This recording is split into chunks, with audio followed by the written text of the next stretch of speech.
नमस्कार साथियों, मैं अपने यूट्यूब चैनल इंद्रेश कुमार साहू में आप सभी का हार्दिक स्वागत करता हूं।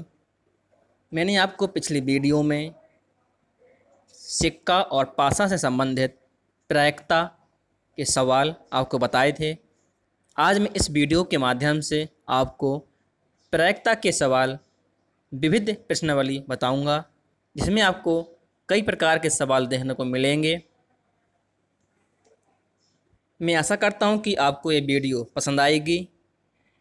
यदि आपको हमारी वीडियो पसंद आती है तो हमारे चैनल को सब्सक्राइब और वीडियो को लाइक ज़रूर करें।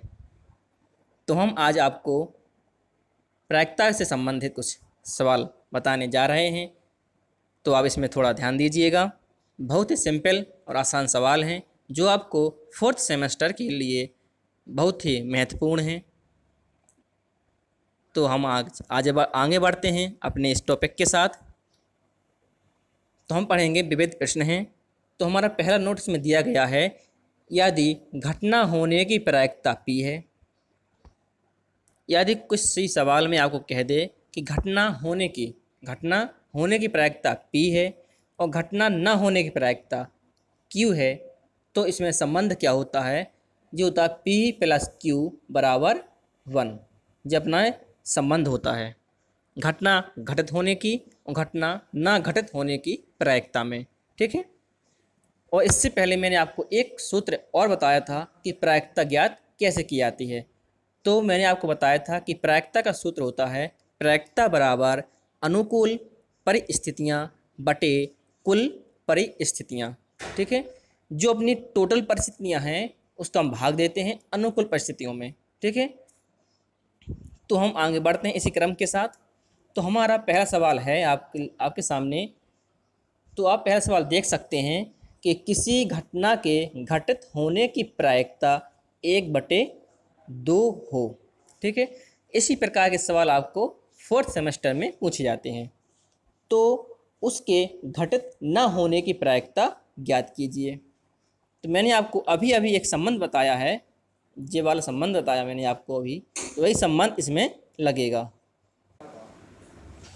तो इसमें सवाल में आपका लगेगा कि घटना के घटित होने की प्रायिकता। ठीक है। घटना के घटित होने की प्रायिकता P = 1/2 दिया गया है। ठीक है। ये दिया है कि घटना के घटित होने की प्रायिकता 1/2 है। तो यहाँ पर लिखेंगे हम घटना के घटित होने की प्रायिकता P = 1/2। ठीक है। और हमें ज्ञात करना है घटना ना घटित होने की प्रायिकता। ठीक है। तो हम लिखेंगे घटना के घटित ना होने की प्रायिकता Q बराबर। ठीक है। तो हमारा सूत्र होगा 1 - P। ये हमारा सूत्र बनेगा। किससे बनेगा ये वाला सूत्र? हमारा सूत्र था P + Q = 1। ठीक है। तो हमें Q का मान ज्ञात करना था। Q का मान हमें ज्ञात करना है, तो हमारे P का पक्षांतर हो जाएगा। इस P का क्या करेंगे? हम पक्षांतर कर देंगे। तो हमारा सूत्र बनेगा Q = 1 - P। ठीक। तो मैं आशा करता हूँ कि आपको ये सवाल समझ में आ रहा होगा। तो यहाँ पर हम P का मान रखेंगे, तो 1 - 1/2। ठीक है। जब हम 1 में से आधा घटाएंगे तो हमारा क्या बचेगा? आधा बचेगा। ठीक। तो हमारा यहाँ पर Q का मान आएगा 1/2। यदि आपको इस प्रकार से समझ में नहीं आए तो हम क्या कर सकते हैं? इसमें /1 लगा के हम इसमें लासा ले सकते हैं। लासा हमारा 2 आएगा। तो हम 1 का भाग देंगे 2 में तो 2 आएगा, और 2 का गुणा करेंगे हम अंश में, तो 2 एकम 2। माइनस लगा है, माइनस लगा देंगे। 2 का भाग देंगे 2 में तो 1 बाज आएगा। 1 का गुणा करेंगे हम अंश में तो 1 एकम 1 आएगा। अब हम 2 में से हमारा 1 घटेगा तो 1 बचेगा, तो 1/2 हमारा आंसर कहलाएगा। ठीक है। तो मैं आशा करता हूँ कि आपको यह सवाल समझ में आया होगा। अब हम चलते हैं अपने नेक्स्ट सवाल की ओर कि अब हम देखेंगे कि फोर्थ सेमेस्टर में किस प्रकार के सवाल पूछे जाते हैं। तो मैं आशा करता हूँ कि आपको सवाल समझ में आएंगे। आप अच्छे से मन लगा के सवालों को समझना है। तो देखना है कि ताश के 52 पत्तों में से यदक्षया एक पत्ता निकाला जाता है। ठीक है। तो इस सवाल के पहले परिभाषा को समझो कि सवाल क्या कह रहा है कि 52 पत्ते, सभी लोग जानते हैं कि ताश के जो गड्ढे होते हैं उसमें 52 पत्ते होते हैं। तो हमें एक पत्ता निकालना है, एक ऐसा याददाश्त है, मतलब अचानक निकालना अपन को एक पत्ता, उसकी हमें प्रायिकता ज्ञात करनी है। प्रायिकता ज्ञात कीजिए कि पत्ता हुकुम का हो लेकिन इक्का ना हो। ठीक है, क्या करना है, हुकुम का पत्ता होना चाहिए लेकिन इक्का नहीं होना चाहिए। तुम क्या लिखेंगे, 52 पत्तों में से 13 पत्ते हुकुम के होते हैं, लिखेंगे क्योंकि हमें हुकुम का पत्ता चाहिए। तो हम जानते हैं कि 52 पत्तों में से 13 पत्ते हमारे हुकुम के होते हैं। तो हम लिखेंगे कि 52 पत्तों में से 13 पत्ते हुकुम के होते हैं। ठीक है, जब एक ताश खींचा जाता है, हमें कैसे निकालना है, एक ताश निकालना है। तो एक ताश हम खींचेंगे, एक ताश हम खींचेंगे तब वह इक्का ना हो। कैसा हो, इक्का ना हो। वही हमारा सवाल कह रहा है कि इक्का नहीं होना चाहिए। जब इक्का नहीं होगा तो हमारे कुल ताश कितने होंगे, 13 हमारे कुल ताश थे, एक हम उसमें घटा देंगे। क्यों, क्योंकि हमारे उसमें 13 ताशों में एक इक्का भी शामिल होगा। तो उस इक्के को हम बाहर निकाल देंगे। जब इक्का को हम अलग कर देंगे तो हमारे कितने बचेंगे, ताश, 12 ताश बचेंगे। तो ये हमारे अनुकूल परिस्थितियाँ बनेंगी, कितनी, 12। ठीक है, अब 12 में से कोई एक पत्ता अपना निकलेगा। अब ये पता नहीं है कि 12 में से कौन सा पत्ता होगा, इक्का होगा, नहीं इक्का तो नहीं होगा।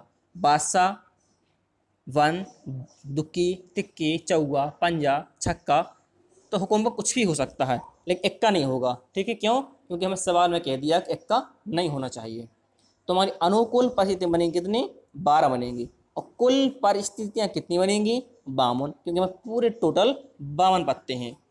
तो बस अब सवाल लग गया हमारा। तो हम क्या लिखेंगे सूत्र में, प्रायिकता बराबर हमारा सूत्र होता है अनुकूल परिस्थितियाँ बटे कुल परिस्थितियाँ। अनुकूल कितनी आई थी, 12, तो 12 बटे 52 हो जाएगा। इसको हम काट देंगे तो हमारा 3 बटे 13 हमारा आंसर होगा। ठीक है, मैं आशा करता हूँ कि आपको ये सवाल समझ में आया होगा। इसी प्रकार से हम इस सवाल को आगे बढ़ाएंगे। तो हम अगला नेक्स्ट सवाल देखेंगे कि क्या आएगा नेक्स्ट। अब हमारा नेक्स्ट सवाल है कि ताश के 52 पत्तों की गड्डी में से एक पत्ता खींचा जाता है।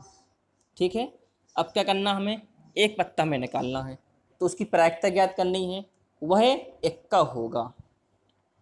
ठीक है, अब कैसा होना चाहिए, इक्का होना चाहिए। अब इक्का हमारे कितने होते हैं, इक्का हमारे 4 होते हैं। तो पहले लिखेंगे कि कुल परिस्थितियाँ कितनी बनेंगी, 52। क्यों, क्योंकि टोटल पत्ते हमारे कितने हैं, 52 हैं। टोटल पत्ते हमारे 52 हैं, तो हमारी कुल स्थिति बनेंगी 52। अब लिखना है 52 पत्तों में से एक पत्ता खींचा जाता है, वह इक्का होगा। तब अनुकूल परिस्थितियाँ कितनी बनेंगी, 4। क्यों, क्योंकि हमारे इक्का 4 होते हैं। हुकुम का इक्का होता है, चिड़ी का इक्का होता है और पान का इक्का होता है। इसी प्रकार से हमारी 4 होते हैं, पान, हुकुम, ईंट और चिड़ी। ठीक है, ये हमारे 4 इक्के होते हैं। तो हमारी अनुकूल स्थिति बनेगी कितनी, 4 बनेगी। और कुल परिस्थितियाँ थी 52। ठीक है, तो हमने आपको सूत्र बताया था कि प्रायिकता बराबर अनुकूल परिस्थितियाँ बटे कुल परिस्थितियाँ। तो अनुकूल हो गई 4, तो 4 बटे 52, 4 से काट देंगे तो 1 बटे 13 हमारा आंसर होगा। ठीक, मैं आशा करता हूँ कि आपको ये सवाल समझ में आ रहे होंगे।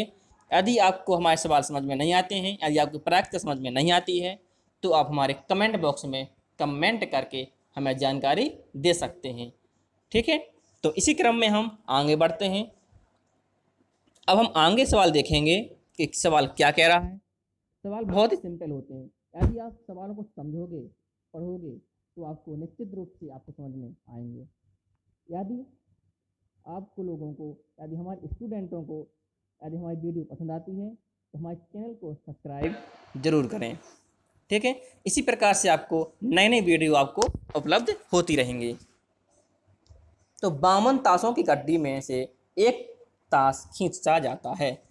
हमें अब फिर से 52 में से एक ताश खींचना है।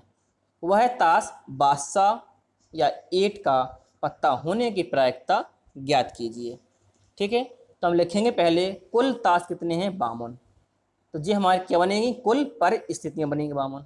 ठीक है, अब 52 पत्तों में से 8 के पत्ते 13।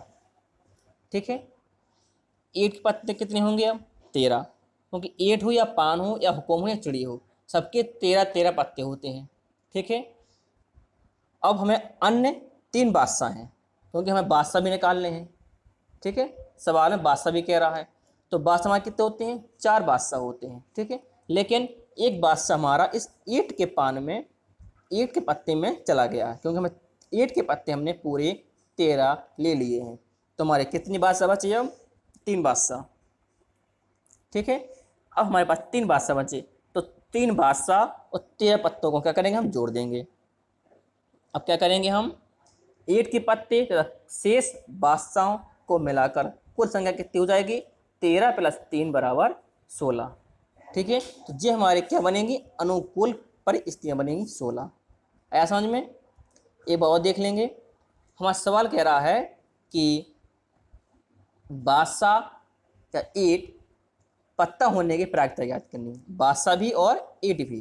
तो 8 के पत्ते हमारे 13 होते हैं, बादशाह भी निकालने हैं। तो हम जानते हैं कि बादशाह हमारे कितने होते हैं, 4 बादशाह होते हैं, लेकिन एक 8 के पत्तों में हमारे 13 पत्ते हो गए हैं, तो इसमें हमारा बादशाह शामिल हो गया है। तो हमारे 3 बादशाह बचेंगे, 3 बादशाह और 13 पत्तों को जोड़ देंगे, तो हमारे पास कुल स्थितियाँ प्राप्त होंगी। तो हमारी कुल अनुकूल स्थिति कितनी होगी, 16 होगी, और अनुकूल स्थितियाँ 16 हो गई, कुल 12 कितनी थी, 52। तो हम सूत्र लगा देंगे, अभिष्ट प्रायिकता बराबर अनुकूल परिस्थितियाँ बटे कुल परिस्थितियाँ। तो अनुकूल हो गई हमारी 16 और कुल हो गई 52। तो 16/52 इसको हम काट देंगे 4 के पहाड़े से, तो 4/13 हमारा आंसर हो जाएगा। तो मैं आशा करता हूँ कि आपको सवाल समझ में आ रहे होंगे। इसी प्रकार से हम आगे बढ़ेंगे।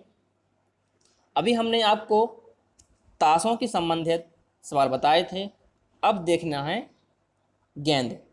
ठीक है, अब गेंदों से संबंधित हमारी प्रायिकताएँ हैं कि गेंदों से संबंधित प्रायिकता कैसे ज्ञात की जाती है। इनके सवाल हमारे BTC 4th सेमेस्टर में किस प्रकार से पूछे जाते हैं, ये हम आपको समझाएंगे। ठीक है, अब हम देखेंगे कि एक थैले में 3 काली और 4 सफ़ेद गेंदें हैं। ठीक है, अब क्या है, एक थैला है, उसमें 3 काली और 4 सफ़ेद गेंदें हैं। तो एक काली गेंद निकालने की प्रायिकता ज्ञात करनी है। ठीक है, तो उस थैले में 3 तो काली गेंदें हैं और 4 सफ़ेद गेंदें हैं, तो हमें काली गेंद निकालनी है। तो क्या लिखेंगे हम, थैले में काली गेंद 3 हैं, सफ़ेद गेंद 4 हैं, दोनों को जोड़ेंगे तो हमारी कुल गेंदें बनेंगी 7। ठीक है, तो थैले में 7 गेंदें हैं। ठीक है, तो हमारी क्या बनेगी, कुल परिस्थितियाँ बनेंगी 7, और 3 काली गेंदों में से एक काली गेंद निकालनी है। ठीक है, तो 3 क्या होगी हमारी जी, अनुकूल स्थितियाँ होंगी। तो हम निकालेंगे प्रायिकता बराबर अनुकूल स्थितियाँ बटे कुल स्थितियाँ। तो 3/7 हमारा इसका आंसर होगा। ठीक है, इसी प्रकार से हम अब आगे बढ़ेंगे। इसमें दिया गया है कि एक थैले में 3 लाल 5 काली गेंदें हैं, तो एक लाल गेंद निकालने की प्रायिकता ज्ञात कीजिए। ठीक है, तो हम क्या करेंगे, पहले तो लाल गेंद और काली गेंदों को जोड़ देंगे, तो हमारा आएगा 8। तो जो हमारी बनेंगी कुल स्थितियाँ। ठीक है, अब हमें लाल गेंद निकालनी है, तो लाल गेंद कितनी हमारी, 3 लाल गेंदें हैं, तो 3 लाल हैं, तो हमारी क्या बनेंगी, अनुकूल स्थितियाँ बनेंगी। तो 3 लाल गेंदों में से एक गेंद निकालने की प्रायिकता, तो होगा अनुकूल स्थितियाँ बटे कुल स्थितियाँ। अनुकूल थी हमारी 3, तो 3/8 हमारा आंसर हो जाएगा। ठीक है, इसी प्रकार से ये हमारे प्रायिकता से संबंधित कुछ सवाल थे। तो मैं आशा करता हूँ कि आपको ये सवाल समझ में आए होंगे। यदि हमारी वीडियो आपको पसंद आती है तो हमारी वीडियो को लाइक और चैनल को सब्सक्राइब जरूर करें। हमारी मुलाकात अगली वीडियो में फिर होगी, तब तक के लिए नमस्कार।